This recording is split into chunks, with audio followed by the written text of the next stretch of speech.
Hello, everyone. Welcome to the Racing House. My name is Sakki, and today we're joined by All About SteF1. How are you, Steph?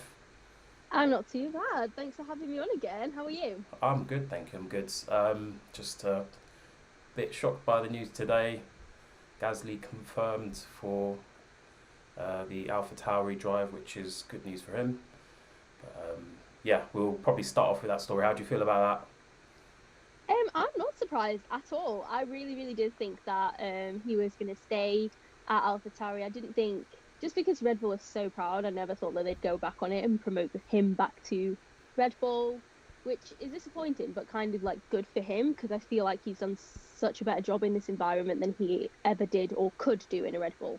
So I'm really glad that he's staying with them for another team. They've had a really, really successful season that? Yeah, since they've been back together from the second half of 2019. They've been really, really successful together. So I think there'll be more success to come in 2021 for them. And I'm looking forward to seeing how um, the partnership just kind of grows.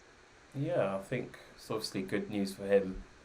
There's a lot more certainty for him, given how he's been driving recently. It makes a lot of sense for Red Bull to tie him in because I can imagine quite a few teams sniffing around Pierre Gasly, Yep. given the way that he's performed. Because I was thinking, who would you nominate for driver of the year so far? And he, for me, Oh, 100%. he's up there in terms of contenders as like one of the key people that Yep. I'd be looking at because the way he's driven this year has been standout. Standout. You know, we look at the Red Bulls and the AlphaTauri team. We don't expect as much as you would from Ferrari or Mercedes, and they're doing it on track there. Well, him and Max Verstappen anyway, at least. So Yeah, yeah, well, yeah, no, just on that point as well. If we even look at this weekend that's just gone past, I think he did an amazing performance, and it's not like one that's being talked about as much. So everyone was kind of hyping up Sergio Perez because he came all the way from the back of the grid. mm, But Alex Albon, no, not Alex Albon. Oh God, wrong person. Pierre Gasly, he finished in fifth place, and his teammate was last of the finishers. So he was in 19th because we only had Stroll who retired. So yeah, for me, that gap is not acceptable. Like I don't think Danny is driving badly. I mean, this weekend I don't think it was good at all. But over the season, I don't think he's been doing a bad job. I yeah, just think Pierre's been doing a much better job, and he's putting that car like that car doesn't belong in fifth position. I genuinely believe that car shouldn't have beaten the McLarens or been as far up there as it was. And yeah. Pierre just did such an incredible job. So it's honestly not surprising to me that AlphaTauri would want to keep him, and I don't know why Red Bull would want to kind of disrupt the stability that they have and how his development by switching him around or giving him the uncertainty of not knowing where he's going to be. Yeah, I would agree with that. Guys, if you're in the comments and you're watching live, make sure you hit the like button. Give us some questions. We want to hear what you have to say, and we'll try and answer them as best we can without upsetting anyone. But just moving on from what you said about Gasly and the gap between his teammate, I think that's a bit of a theme that's happening this year because you It might is. see it on the odd occasion from race to race, but consistently with Ferrari, with AlphaTauri, with Red Bull, there's been a huge gap between the perceived number one driver and the number two driver. And for me, I don't think I've seen such gaps consistently over the course of a season. And I always wonder what is that? Is there a reason why there's a huge gap? And like Sebastian Vettel said something recently. He said, "I've got to believe that we've got identical cars." And then he said something Yeah. else which basically alluded that he didn't actually believe that. I don't know if you saw those articles as well, but it was very cryptic, which just made me think they don't have identical cars for whatever reason. I'm not Mm, sure. I don't know if yeah, you've I got any get what. thoughts on it. Yeah, I see what you're barking at right now. I think if we think back to, I think it was before Spain, after Silverstone, they found out that there was like a problem with his chassis or something, and he had a chassis change Mm, because it was different or whatever. So even that, if they're going to announce that as well, I don't think Ferrari would tell us if. Obviously, they're not going to tell us what's going on with their car. Like, why no. would they? They're not telling their drivers, and I just don't think you can be a 4-time world champion and be as far off your teammate as you are. Like, even last year, yes, Charles was doing a great job, but Seb wasn't years and years off him like he is this year. So I don't understand how you can have such a drastic change just from the 2019 to 2020 season. It doesn't make sense to me, and there's clearly something going on in the background. I do not believe they have identical cars, or what I would be more inclined to say, they're very much shaping that car up to fit around Charles's driving style, because he's the future of Ferrari now. So I see that that's definitely something that they will be doing, but I don't know. I don't believe that Seb is that far off Charles just on merit. Like, there is something suspicious going on there, isn't there? There is. And I had that thought because I can't remember who said it. It might have been Martin Brundle or Eddie Jordan. They said that as soon as, because all of the silly season happened, and then drivers that we knew were leaving suddenly just dropped off the cliff. Whether it's a mental thing, it might just be a mental thing. Like, they literally, their performance just drops off the cliff because they're not there mentally and they know they'll be leaving. And the team behaviour might change towards them. Like, if they're giving them identical cars, they might not be necessarily sharing all the data that can allow them to develop cars for future races and next year. So I do find that topic very interesting in terms of... Yeah, on that topic as well, Sergio Perez didn't have the upgrades for on the Racing Point for a couple of races. Lance Stroll had the updates, the upgrade package.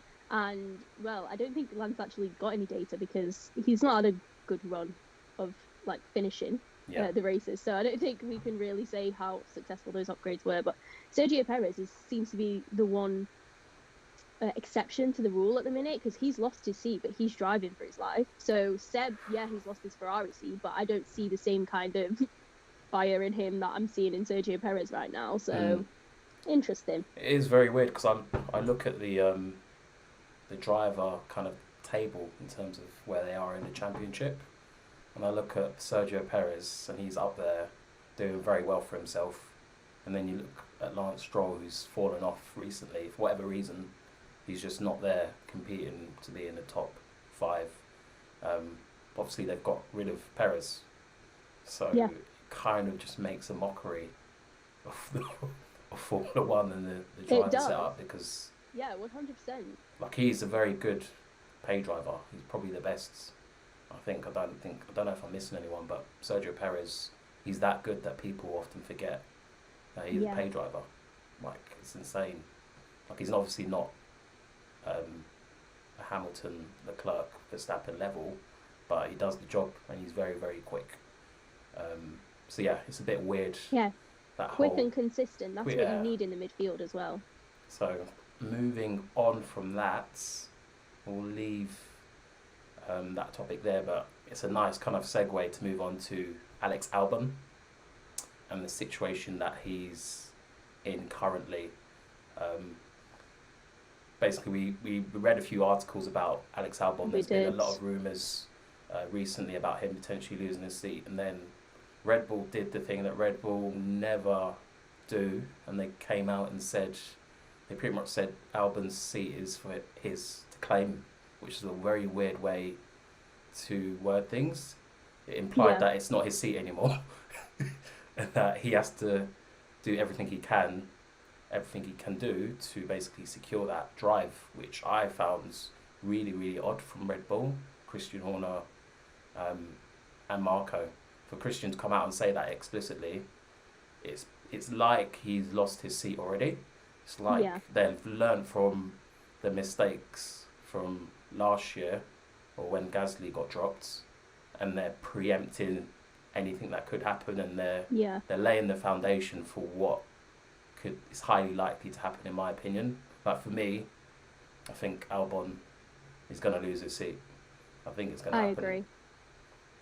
Yeah, I don't see how he can keep it at the minute. I mean, I think he's had a longer opportunity than Gasly had in that seat to prove himself. He'll have had like a lot more. So he'll have had a season and a half of running in that Red Bull seat, and Gasly only had that little half a season.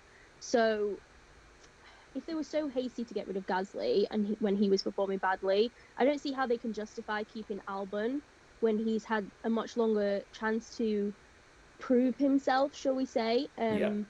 It's really disappointing because I really want Albon to do well, and I'm a fierce believer that whoever's in that second Red Bull is not going to be anywhere near as close as they want them to be for Max Verstappen, just because that car is so geared towards Max and Max's style, and the whole team is built around Max Verstappen. So I think it's going to be difficult for anyone who's in that second seat, but Albon is just, even this race, so he didn't do a terrible job in qualifying. He wasn't that far off the pace, so he wasn't in 10th position. I can't remember where he qualified, 6th, 7th-ish in Portugal.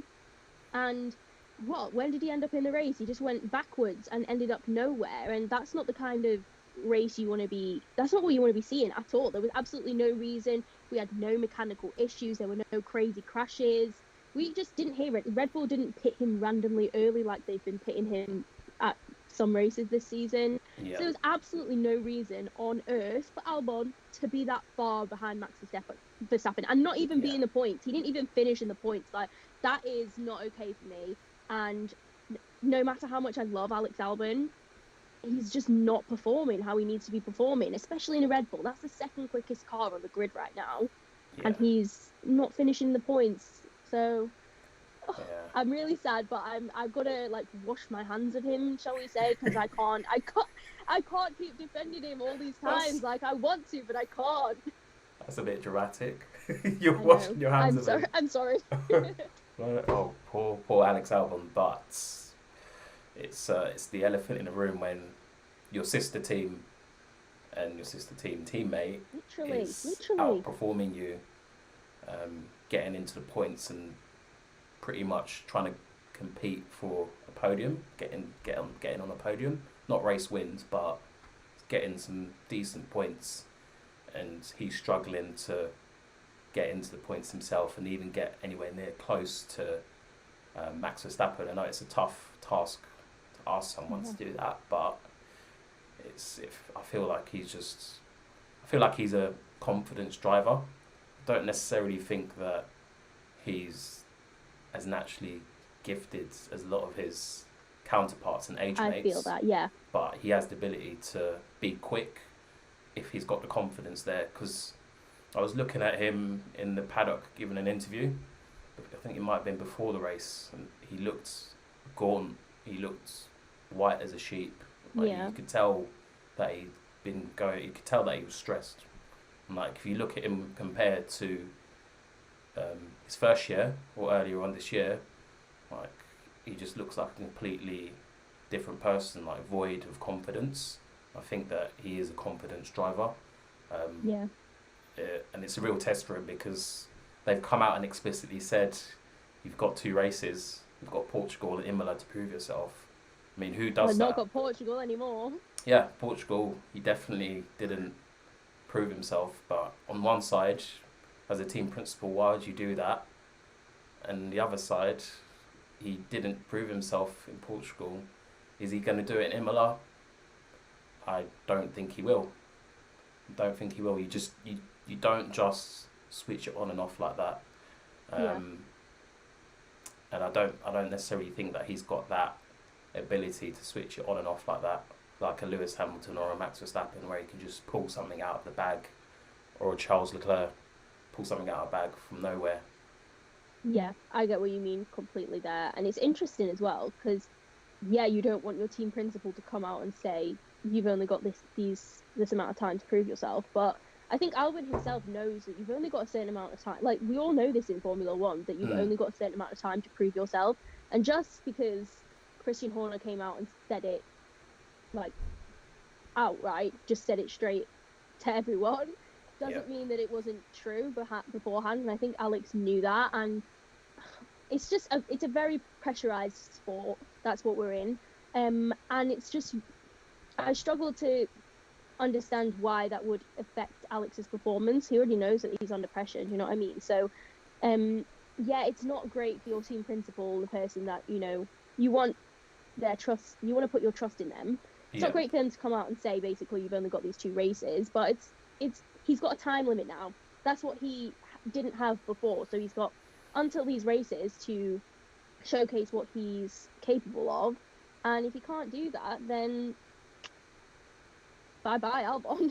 Yeah, maybe it is that. Maybe it is that. But I feel like some people, they may, like me personally, I enjoy being told what I'm doing wrong, and Okay. that allows me to know what I need to change in order to kick on Yeah. and actually improve. So maybe he is of that kind of mindset where he doesn't mind being told publicly Yeah.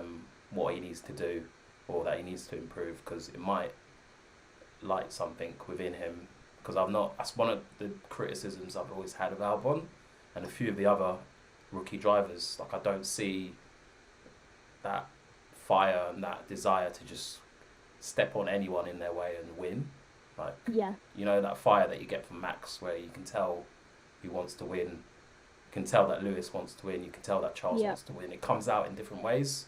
Sometimes in a bit of a dramatic way, a bit of a ranty, moany way, but at least it's something. And I don't really get that from some of the drivers on the grid. Yeah, and I think that's what distinguishes someone from a world champion and just a driver. Because the world champ, I can't name one world champ. Maybe Jensen Button, even him, not so much. There's like a nice, not even. Nah, I'm not saying that they're not nice, but that is, you know, always. How do I even word this? I can't think of a driver that is selfless on the grid. So Max Verstappen, Lewis Hamilton, Charles Leclerc, Sebastian Vettel, those four on the grid are ruthless, and they will. So even last year when we saw Charles and Seb in like Brazil, or when they had team orders, neither of them wanted to pay attention to it because they're cutthroat and ruthless. Yeah. And that's not the kind of person that someone like Alex Albon is. That was my point. That's where I was going with that. Okay. So that he kind of misses that cutthroat aspect of the sport, and that's why he'll never be as successful as someone like Max Verstappen, regardless of talent. You need that extra something to kind of push you in this pressurized container of a sport. Yeah, I think that's pretty much hitting the nail on the head. With that in mind, who do we think, if Red Bull were to pull the trigger and potentially demote Albon or terminate his contract completely? I think that's unlikely. I think Kvyat's more likely to get cancelled, basically. Who do you think is most likely to take the second Red Bull seat? Guys, let me know in the comments what you think. Keep the comments coming in. I can see lots of discussion with you. Or make sure you hit the like button if you're just chilling there. I'm hearing Multi21 said Multi21. Multi-21. Thank you, Sebastian Ox, for that comment. Yeah, so who do you think they'll choose? I think they'll go for either Perez or Hulkenberg. I think they're more likely to go for Hulkenberg, but I think it would be better for them to go for Perez. I think that Perez will be a more consistent, and I'm a big believer in that drivers always need to have someone to push them to their edge. So Rosberg was that for Hamilton. I don't think Max Verstappen has had a teammate like that since Daniel Ricciardo, not Pierre, and not Albon. But I think Perez would be a decent shout to kind of push him and make him a better driver. I think he's very adaptable. He'll be able to jump in that car and do great things. Not saying that Nico Hulkenberg won't, and I would love to see Nico Hulkenberg partner Max Verstappen. I think they'll be a great partnership. And I think that we've seen this year that Nico Hulkenberg is very adaptable because he can jump in that car and just, go P3 in qualifying. Who would have thought that? So I think this year has given Hulk as well a bit of a fire and a bit of his 3 performances, even though kind of one of them he didn't really get out, they've shown to the entire paddock and the entire F1 community that he deserves a seat in F1 and that he is quick and he is deserving of a seat. And I didn't think he was going to have a top seat or a shout at a top seat. I think Perez is a better option if you're looking to put someone in a top seat against someone like Max Verstappen. I think he'll be able to hold his own a little bit better. Yeah. I don't know. What was the question again? No, I'm joking. Either one of them will be good, and either one of them Red Bull will consider. Let me flip it. Let me flip. Oh, okay. No, let me ask you first. Who do you want, and then who do you think they'll pick? So who do you want? I want Hulkenberg. Okay.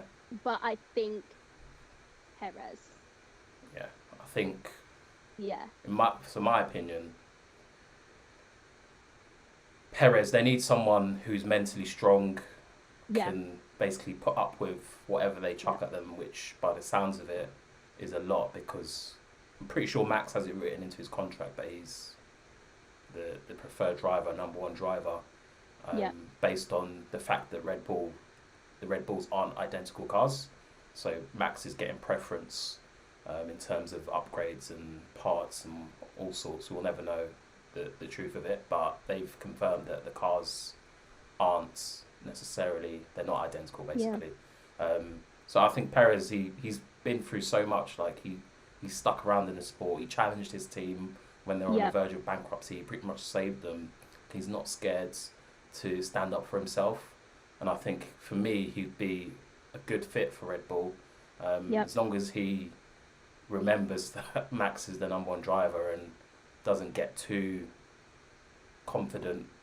And That's the only issue with hand. Sergio Perez. Yeah. I don't think he'll lie down as easily as Nico Hulkenberg would. I think Hulkenberg would just be happy to have a seat, whereas Sergio Perez, he's going to want to challenge Max Verstappen for stuff, which is why I think it would be slightly dangerous for Red Bull to go down that route, and why it might be better for them to go down the Hulk route. I don't know. There's a lot of like pros and cons in both ways, and you made a really good point just then. I think, guys, let us know what you think in the comments. For me, Perez, it makes sense given that they are trying to pursue, this is the second point, they're trying to pursue their own engine project. So Perez is bringing probably tens of millions to the table for Racing Point at the moment. That could come in a lot of use for a team that are basically going to start building their own engines. I know that Red Bull Racing obviously are owned by Red Bull and they've got a lot of finance behind them, but in this economic climate you need to be making the most of the money that's available to you. So it's like you're gonna take the option of having a paid driver who's very good at the same time, or just a driver that's very good and quite a bit. I think he's 3 inches taller than Max Verstappen. That has always been a thing with Hulkenberg. It's either 2 or 3 inches. So I know Max is about 6'5", 11. I didn't realise he was that tall. Yeah, so I think Hulkenberg, whatever their heights are, that's irrelevant. Hulkenberg's definitely taller than Max, and Perez is smaller than Max. For me, going for a driver that can add that money, that monetary aspect, and be good, I can imagine Red Bull doing that, because for the very first time, Red Bull have mentioned going outside of their driver program, which is another weird thing for them to mention. They've never done that. Their line has always been very firm. We've got a very strong driver program. We've got no need to go outside of it. So for them to start talking about that out of the blue, and on top of that, talk about Albon's seat not being secure, it's there for him to claim. They've been talking for the past month or so, from whenever Perez lost his seat, Red Bull will have been talking to different drivers, because it's the way that things work. We know that these discussions are always happening in the background, so I'm pretty sure that Perez and Red Bull, or Hulkenberg and Red Bull, will have been having these discussions, and it goes back to what we were saying about Albon. Yeah, it's pretty much, for me, a certainty that his seat is just about to slip away, unfortunately. So that's who I think they will go for. Who do I want them to go for again?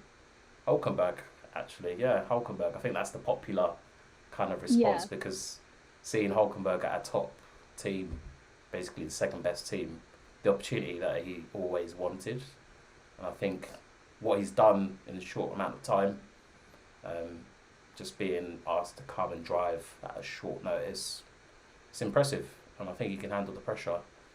And I think it's widely agreed that he deserves a little bit of another chance in the sport. And who knows, Perez could be going to Haas. We never know. I don't think the Haas... Or to Williams. Oh, God.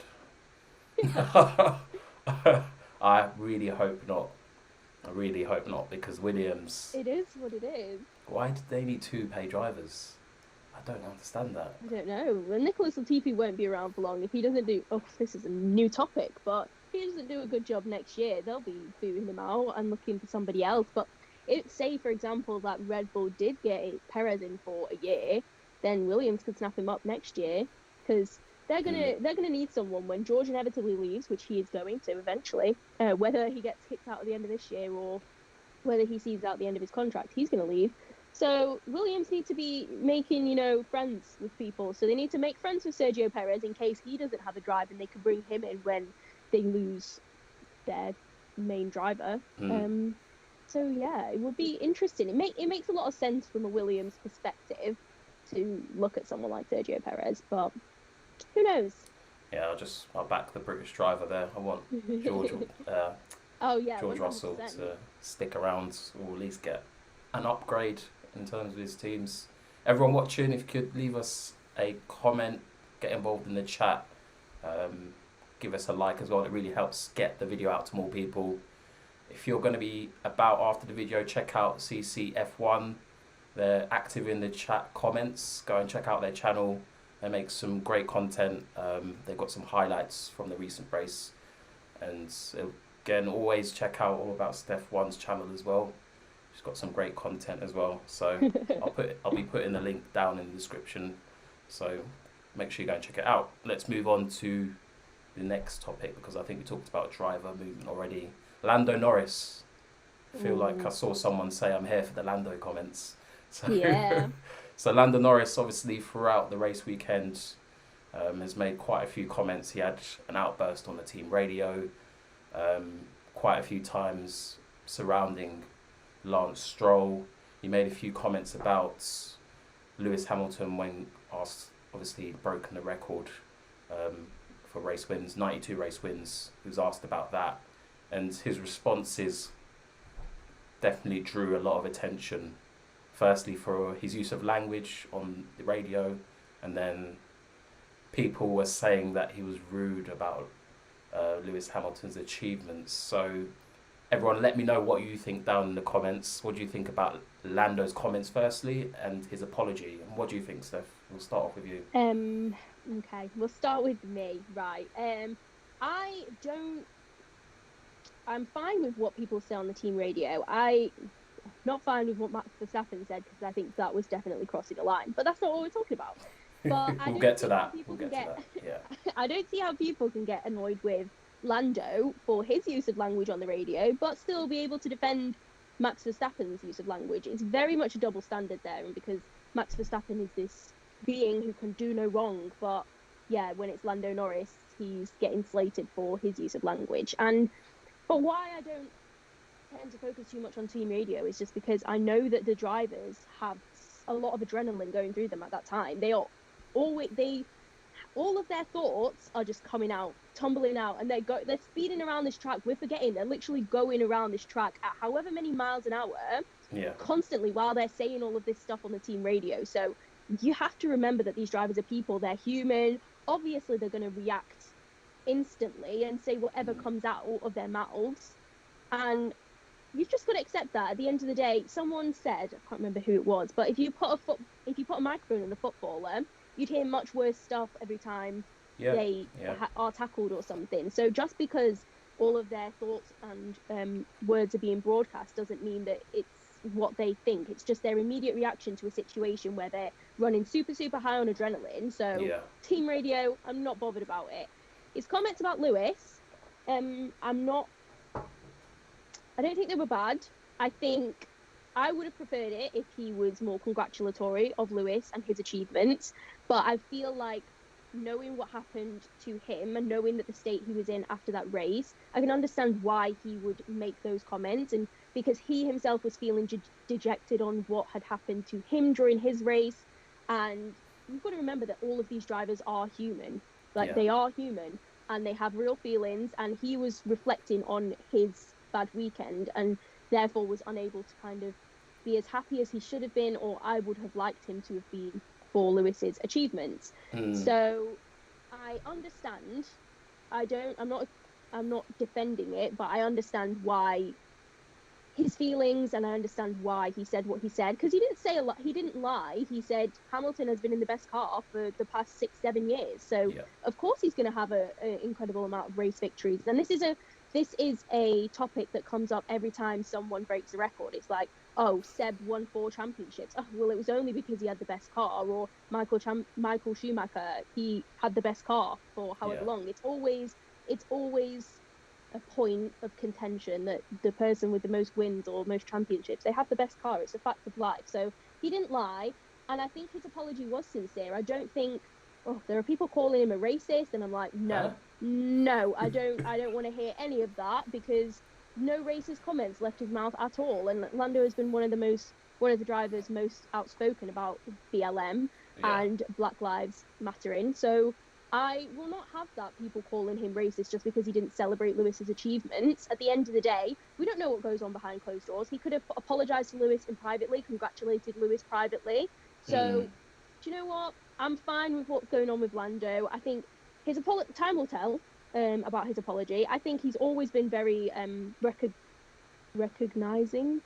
He's always been very recognising of Lewis's achievements in the past, and I just think that he was caught at a bad time when he was in a bad mood, and that's why his comments were worse than they actually were. Yeah, for me, like you said, things get said in the heat of the moment, and as long as it doesn't cross the line, which I think it did with Max Verstappen, I don't mind the fact that they get emotional and passionate in the car. I think the wider issue may be the fact that F1 aren't giving them any protection in terms of what is broadcast, because obviously I think what happens is it goes out to F1 TV beforehand, and then they censor it for any TV stuff or any highlights, which for me is a bit of a weird thing to do, because once you say something in this day and age and it gets released into the wider world, there's no coming back from it. So why are F1 not protecting the drivers from this backlash? Because they have a duty of care to do that as well. Like everybody says stuff in the heat of the moment. So in regards to what Lando said and the curse words that he used, I don't really see that as a big issue. I don't think he needed to apologise for his use of words. I mean, where it might get a bit of a issue is when it becomes repetitive towards one individual, which is one thing I don't really like to see. For example, when it's directed at Lance Stroll, we want them to be brave, and there's that phrase where if you don't go for the gap when you see it, are you really a race driver? A racing driver. You can't really blame someone for seeing a gap and going for it.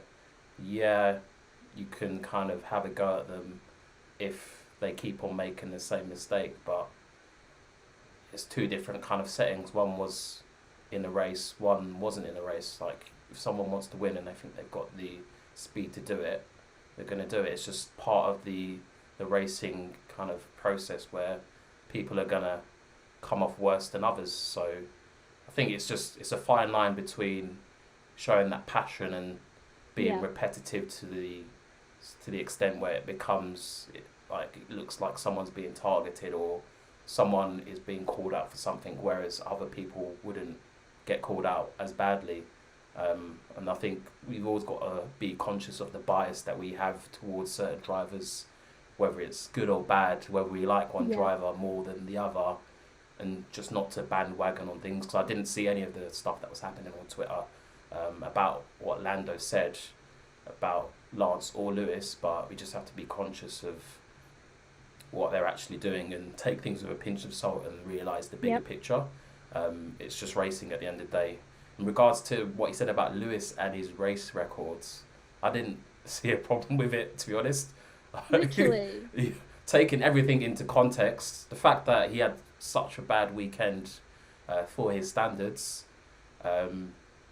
he's going to be emotional. We've seen with Lando and a lot of the younger drivers, like they really get hit when things go wrong. Like you can see they can't really circumvent or vent their emotions so that it doesn't impact on. I don't know if it's right, I just said it. They can't vent their emotions so that it's out and they're still professional. I'm not calling them unprofessional, but what Lando said, what I don't think it was that rude. It came across as a slightly salty, but Yeah. it was more unprofessional than anything, because with this, it's all about image, it's marketing.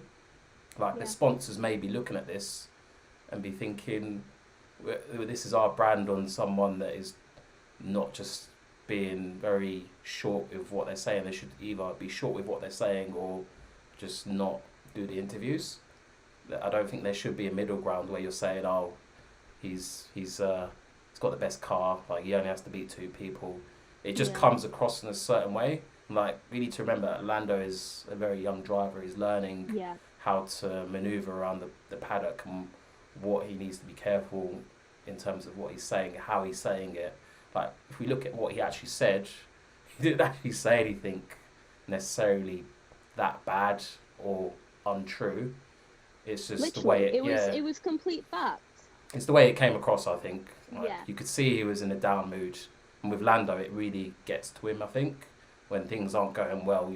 One image that sticks in my mind is him, I think it's in the lower series, I don't think it's karting, but he sat on the ground with his head down, with his legs out, just looked like, you'd be thinking, is this guy actually alive? Because he just sat in the middle of a racetrack looking depressed, and you can see the depression through his visor. You can't see his eyes or his face, but you can see he's upset, he's glum. He did it a few races ago where I think he retired and ended up going to sit in a chair. Yeah. He just went and sat in a chair, fairly grumpily, which drivers, they do that, but with him it really comes out in a bit of a moody way, and I feel that came across in a press conference. But I don't think we should hound drivers when they haven't said something that's illegal or it's a slur or anything like that. Whereas, moving on to what Max Verstappen said, what he said was a slur in multiple ways. And what I really want from F1 and the following and the fans is to treat people on a similar level. Like, if someone said something that's wrong, don't just let them get on with it because they're a great driver. Call them out on it. And I think people were starting to do that more and more. But obviously there's no controlling what that driver's reaction is going to be. The reaction that I've seen from him has been almost just flippant and a little bit just like, I don't care. I don't like it. I don't like his attitude. I think his attitude needs to change, because Max Verstappen has a holier-than-thou attitude complex when he's in that car. He thinks he's entitled to what he gets, and he is. He's a very fast driver. He's a good driver. But I think he was in the wrong in that situation with him and Lance Stroll. And it doesn't matter who was in the wrong. It doesn't matter, because you don't use those words. And I think what really bugs me about Max Verstappen is he's not able to ever own up to his mistakes. And it's like Red Bull and Formula One never make him own up to those mistakes. So that was a mistake, and he should not have used those words. And all he had to do was come out and say, I apologise. I understand why that was hurtful to people. I didn't realise it at the time, but I'm going to do better and try and refrain from using language like that, even when I am emotional, even when I'm at my most passionate and emotional state in the car. I'm going to refrain from using that language. And all he had to do was come out and say something like that. But because no one ever holds him accountable for the things that he does, even I think back to Red Bull when him and Daniel Ricciardo were clashing, and it was kind of all blamed on Daniel, and Max didn't take any responsibility. I don't think he's a very young driver, but I do think that he has an entitlement complex, and that he doesn't believe, and that he genuinely believes that he is entitled to what he gets, and that he is never ever in the wrong. That's genuinely what I believe, and I think that something needs to change and something needs to happen for him to realise that what he's doing is not okay. Yeah, I think if you look at the two incidents, so Max and what he said over team radio and what Lando said over team radio and in the media paddock, the biggest significance for me is probably the way that the two handled it. Lando came out and apologised. People are going to take issue with his apology. I personally don't understand who he's apologising to, so I take a little bit of issue with that. If you're going to do it for me, do it Yeah. properly and identify names. But I don't think he even needed to come out and apologise personally. But he did it because he saw the bigger picture, and he's emotionally intelligent enough to realise that people are offended by his approach, and he can't afford to have people on his back hounding Yep. him, even if it may be over the top or not. That's another debate. But with Max, I often question. So going back to Lando, that's a sign of him having good people around him. Yep. Whether that's management or staff or the team. Whereas with Max, I'm not quite sure about his team and structure. I don't know if they've got the confidence to tell him when he's wrong and what he needs to do to make it right. Like, I know, is he managed by his dad still? Because I know that his dad If has he's managed by his dad, God forbid, because that's not going to end well.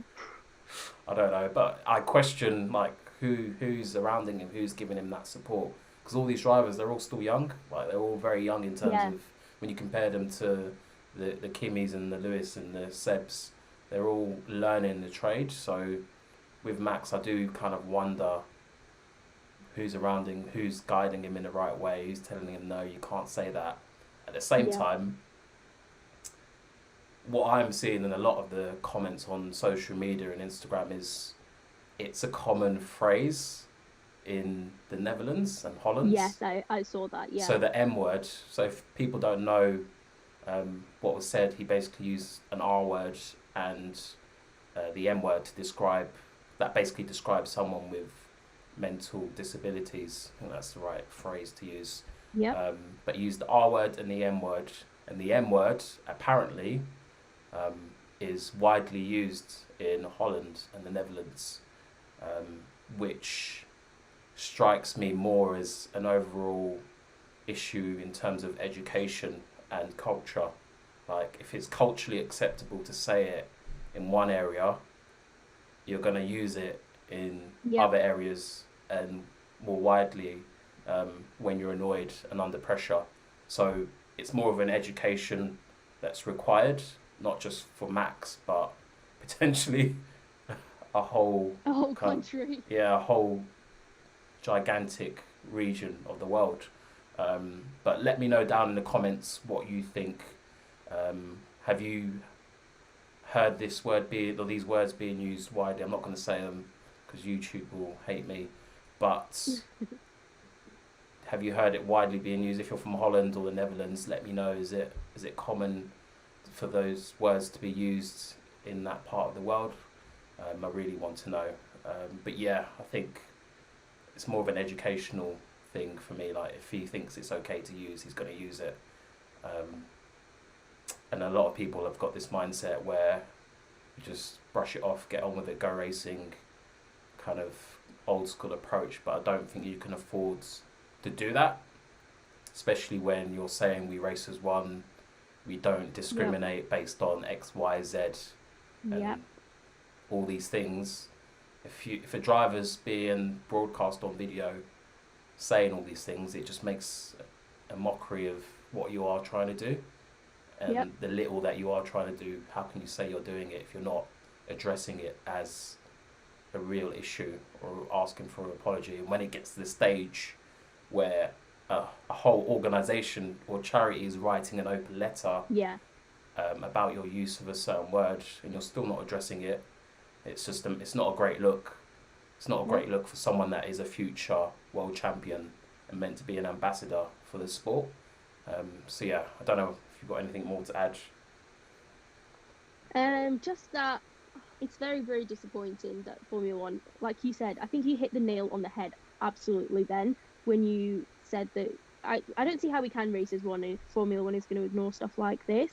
It doesn't make sense to me, and yeah, I just want Max to educate himself because I feel like he's one of the most uneducated drivers, no offense, on political and social issues. He just seems very, very shadowed, and I know he's been in Formula One for a long time, but that doesn't excuse his lack of awareness, cultural awareness of what's going on in the world. But yeah, think that's all I've got to say on it. On that, It's a do very, you know it's what? very I actually like that in a sense that Max is very focused on just winning. Like he does very little outside of racing. He But doesn't. that's what I think is disappointing. Like that's what's strange as well, because nowadays, no matter how much you want it to just be about racing, Formula One isn't just about racing anymore. You've got the PR, you've got the image, you've got all of the sponsors that you've got to keep happy. It's not just about getting out on the track and doing the job. It's about the image that you are projecting. And I think Max Verstappen's image is very not good. I don't like the image that he's projecting, and I think there are a lot of people that don't like the image. And I don't know if his sponsors are going to see this and be like, oh, I'm going to pull out, because he's still a great driver on the track, whether you dispute it or not. So it's really difficult to see whether his image is going to be tarnished and whether he's going to suffer as a result of these words and his lack of empathy and apology as a result of what he said. So it will be interesting to see. I'm interested to see how his actions and his attitude will serve him in the future in Formula One, because the way he's going, I don't think it's going in a good direction. So I think he needs to really reevaluate and see kind of what kind of person he wants to present himself as. Do you think that Red Bull will ever call him out on Nope. the way that he behaves sometimes? No. No. I think Red Bull just want to keep him sweet. They just want to keep him buttered up and sweet, because they know that I think Max Verstappen is the future of Red Bull. And yeah, they have some great talent in their junior ranks, but I don't think anyone is ever going to have the same hold on them like Verstappen has. He's got the whole team wrapped around his little finger, the whole team. And so yeah, I don't think they'll ever call him out. Do you? I don't think he'll be around there for too much longer. Really? I honestly don't think. No, I don't. Like, I see. Christian Horner said that he doesn't have a Honda-related clause in his contract. That was a very specific statement. It doesn't mean he doesn't have other. You look very shocked. It doesn't mean that he doesn't have other clauses in his contract, and I don't feel like him and his dad would allow themselves to get trapped in a team that's going to has the potential to underperform in the next few years, and then with the rule change, I just don't see it happening. Like, Max wants to win. Like, he believes he is the next world champion, if not the next one, the one after that, where he's the one that's taking the mantle off of Lewis. He's often famed as being the destined kind of successor post Lewis Hamilton. So I genuinely believe that he could be that. I know that he believes it, and I don't see him getting stuck at a team that isn't performing, because he's had that for the past few years where he's won races, but he's been nowhere near competing for a championship, and you can tell that he really wants to win. He's ready to win a championship. So if a seat comes up at a team that is capable of securing that for him, I can imagine him going, because leaving. Because I can imagine they'll offer a lot of money for him, especially if Lewis retires in the next few years. Max is the next best thing. Everyone thinks that Max is faster than Lewis already, so you don't quite believe that. I don't see Max going to Mercedes, especially after something like this. I think Mercedes is a very inclusive and forward-thinking team. And they're not gonna stand for someone like Max Verstappen walking all over them in that team. It's very much a team environment, and Max doesn't want that. He wants a team built around him, which is why I think he would be silly to leave the Red Bull family, because regardless, I think they are competitive. I think they're going to continue to be competitive, and they're giving him what he wants right now. I mean, I understand why he would want to leave, because he kind of signed this contract with Red Bull believing that Honda was going to be around, believing that they'd be a great team and that they would be able to fight for championships. And I can understand why he'd want to leave if that's not going to be the case, but I honestly don't see either of the top teams taking him. No offense, Mercedes or Ferrari. I don't see Ferrari taking him, because he shot himself in the foot by saying they are cheaters, allegedly. Mercedes, I can see them going for him. I won't lie to you, I can see them going for him, because the way they operate is they go for people that are the best or have been the best, And who else are they going to bring in to fit that kind of mould? They might bring in George. Do you want to know who I think is going to be in the Mercedes? Go I on. think they're going to have a nice little partnership of George Russell and Pierre Gasly. I think that's going to be a nice little spicy Mercedes partnership that they're going to jump on in the next few years when Lewis finally retires and they need someone to replace him with. They're going to have to. Brazil is just falling off. Lovely. But yeah, I think they're going to replace Lewis Hamilton with Pierre Gasly. I don't think it's going to be Max Verstappen. Ooh, well, guys, let me know what you think in the comments down below. I know. Spicy. Very, very spicy. Pierre Gasly to Mercedes, George Russell to Mercedes. I hope it happens, but you never know. You never know all these things. Hit the like button if you're watching this, guys. Now, let me know what you know and what you think in the comments down below. If you're watching this on playback, please leave a comment as well. I think that's pretty much it. Thank you, Steph. I'm gonna call it a day. See you later, everyone. That's perfect.